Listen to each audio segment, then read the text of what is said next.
Day 2 of road tripping with my skateboard from Canada to California until I drop in on Tony Hawk's vert ramp. I'm still learning how to say that properly. Anyways, welcome to day 2. Today we're continuing working on the car. First, I had to do a little Tim Hortons stop. You already know. It's the Canadianness. And we headed out to look at some phone car holders. And of course, my dad had to peep the barbecue section in Canadian Tire. Next up, we went over to the mattress aisle, and we were kind of figuring out what to put on top of the plywood. But I'm not trying to be too uncomfortable. You know, all this stuff here is kind of like camping gear and kind of mats that people put their sleeping bags on. You know, maybe they sleep on there for a couple days. But I'm going to be living in this thing for like 7 weeks. So I kind of want something good to lay on. So we didn't end up picking up anything. We just kept the lookout. Eventually, we made our way back to the house and started working on the plywood.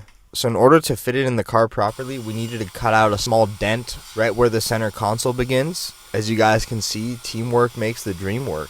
I'm honestly just so grateful that my dad wanted to spend his time off working on this project with me. I don't really get to see him that often because he lives over here in Canada and I'm mostly based out of Denmark. So I'm stoked to just do anything with him. Doesn't matter if we're going to Costco, cutting out wood in the garage. I'm just stoked to do whatever it is. And I already know this is going to be such a fun memory to think back on, you know, when my dad and I took his Sentra and built a bed in the back of it. It's kind of random but funny at the same time. Anyways, we got the plywood to fit perfectly in the car. The only issue now is leveling it out, which took a little bit of finessing as well. We tried propping it up as much as we could to level it out, whereafter we took the 2x4s and shoved a couple of those under the plywood. Somehow, all we had to do was shove 2 of them on top of each other in the back, and that pretty much did the job right there.